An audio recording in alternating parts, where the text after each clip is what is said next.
Walk Two Moons, Chapter 23, The Badlands. Gramps said, "How's your snake leg, Gooseberry?"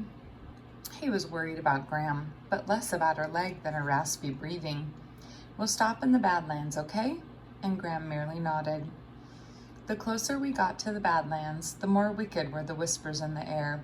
"Slow down. Slow, slow, slow." "Maybe we shouldn't go to the Badlands," I suggested. "What? Not go? Of course we should go," Gramps said. "We're almost there. It's a national treasure." My mother must have traveled on this road. What was she thinking about when she saw that sign? Or that one, when she reached this spot in the road? My mother did not drive. She was terrified of cars. "I don't like all that speed," she said. "I like to be in control of where I'm going and how fast I'm going." When she said she was going all the way to Lewiston, Idaho on a bus, my father and I were astonished. I could not imagine why she had chosen Idaho. I thought perhaps she had opened an atlas and pointed a finger at any old spot, but later I learned that she had a cousin in Lewiston, Idaho. "I haven't seen her for 15 years, my mother said, "and that's good because she'll tell me what I'm really like." "Well, I could tell you that, sugar," my father said. "No, I mean before I was a wife and a mother. I mean underneath, where I'm Chanhassen."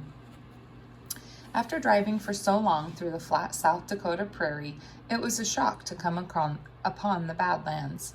It was as if someone had ironed out all the rest of South Dakota and smushed all the hills and valleys and rocks into this spot.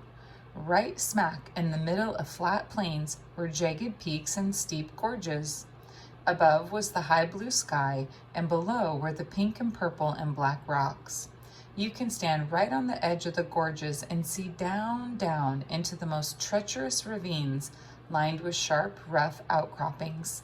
You expect to see human skeletons dangling here and there. Gram tried to say huzza huzza, but she could not breathe well.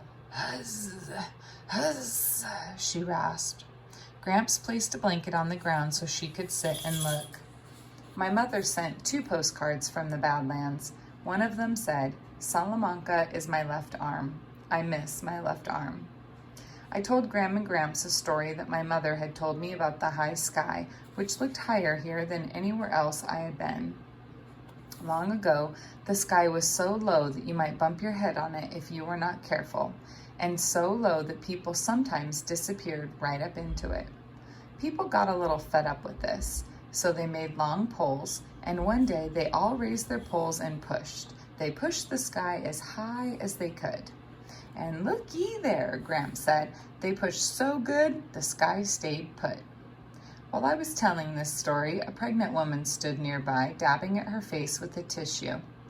"That woman looks world-weary," Gramps said, and he asked her if she would like to rest on our blanket. "I'll go look around," I said. Pregnant women frightened me. When my mother first told me she was pregnant, she added, "At last, we really are going to fill this house up with children." At first, I didn't like the idea. What was wrong with having just me? My mother, father, and I were our own little unit. As the baby grew inside her, my mother let me listen to its heartbeat and feel it kicking against her. And I started looking forward, to seeing this baby. I hoped it would be a girl and I would have a sister. Together, my father, my mother, and I decorated the nursery. We painted it a sparkling white and hung yellow curtains. My father stripped an old dresser and repainted it. People gave us the tiniest baby clothes. We washed and folded each shirt, each jumpsuit, each sleeper. We bought fresh new cloth diapers because my mother liked to see diapers hanging on the line outside. The one thing we could not do was settle on a name. Nothing seemed quite right. Nothing was perfect enough for this baby.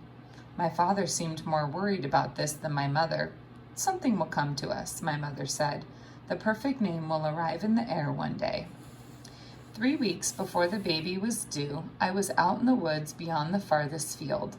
My father was in town on errands, and my mother was scrubbing the floors. She said that the scrubbing the floors made her back feel better.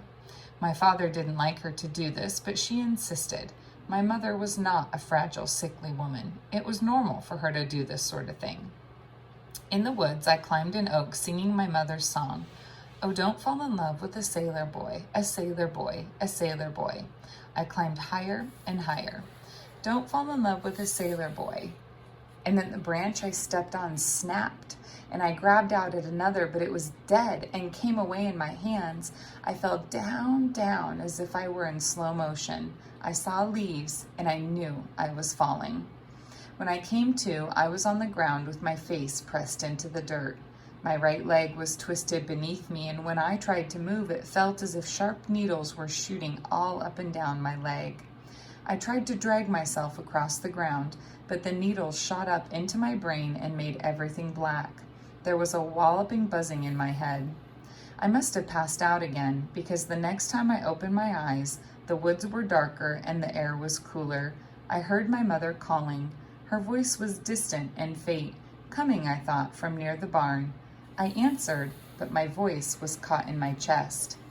My mother found me and carried me back through the woods, across the fields, and down the long hill to the house. She called my grandparents to come take us to the hospital. It took forever just to get a cast, and by the time we got home, we were all exhausted. My father felt awful that he had been away and fussed over both of us constantly. The baby came that night. I heard my father telephoning the doctor. She won't make it, he said. It's happening now, right now. On my new crutches, I tottered down the hall. My mother was sunk into the pillow, sweating and groaning. Something's wrong, she said to my father. She saw me standing there and said, You shouldn't watch. I don't think I'm very good at this. In the hallway outside her room, I lowered myself to the floor. The doctor came. My mother screamed just once, one long, mournful wail, and then it was quiet. When the doctor carried the baby out of the room, I asked to see it. It had a pale bluish tinge, and there were marks on its neck where the umbilical cord had strangled it. It might have been dead for hours, the doctor told my father. I just can't say exactly. Was it a boy or a girl? I asked. The doctor whispered his answer, a girl. I asked if I could touch her. She was still a little warm from being inside my mother. She looked so sweet and peaceful, all curled up, and I wanted to hold her, but the doctor said that was not a good idea. I thought maybe if I held her, she would wake up. My father looked shaken, but he didn't seem concerned about the baby anymore. He kept going in and touching my mother, and he said to me, It wasn't your fault, Sal. It wasn't because she carried you. You mustn't think that. I didn't believe him. I hobbled into my mother's room and crawled up on the bed beside her, and she was staring at the ceiling. Let me hold it, she said. Hold what? The baby, she said. Her voice was odd and silly. My father came in, and she asked him for the baby. He leaned down and said, I wish. The baby, she said. It didn't make it, he said. Now I'll hold the baby, she said. It didn't make it, he repeated. It can't be dead, she said in the same sing-song voice. It was alive just a minute ago. I slept beside her until I heard her calling my father.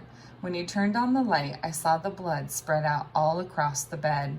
It had soaked the sheets and the blanket, and it had soaked into the white plaster of my cast. An ambulance came and took her and my father away. Gram and Gramps came to stay with me. Gram took all the sheets and boiled them, and she scrubbed the blood from my cast as best she could, but a dark pink stain remained. My father came home from the hospital briefly the next day. We should name the baby anyway, he said. Do you have any suggestions? The name came to me from the air. Tulip, I said. My father smiled. Your mother will like that. We'll bury the baby in the little cemetery near the aspen grove where the tulips come up every spring. My mother had 2 operations in the next 2 days. She wouldn't stop bleeding. Later, my mother said, they took out all of my equipment. She would not have any more babies. I sat on the edge of a gorge in the Badlands, looking back at Gram and Gramps and the pregnant woman on the blanket. I pretended that it was my mother sitting there, and she would still have the baby, and everything would be the way it was supposed to be. And then I tried to imagine my mother sitting here on her trip out to Lewiston, Idaho. Did all the people on the bus get out and walk around with her? Or did she sit by herself like I was doing? Did she sit here in this spot? And did she see that pink spire? Was she thinking about me? I picked up a flat stone and sailed it across the gorge where it hit the far wall and plummeted down, down, careening off jagged outcroppings. My mother once told me the Blackfoot story of Napi, the old man who created men and women. To decide if these new people should live forever or die, Napi selected a stone. If the stone floats, he said, you will live forever. If it sinks, you will die. Napi dropped the stone into the water, and it sank. People die. Why did Napi use a stone? I asked. Why not a leaf? My mother shrugged. If you had been there, you could have made the rock float, she said. She was referring to my habit of skipping stones across the water. I picked up another rock and sailed it across the gorge, and this one, too, hit the opposite wall and fell down and down and down. It was not a river, it was a hole. What did I expect?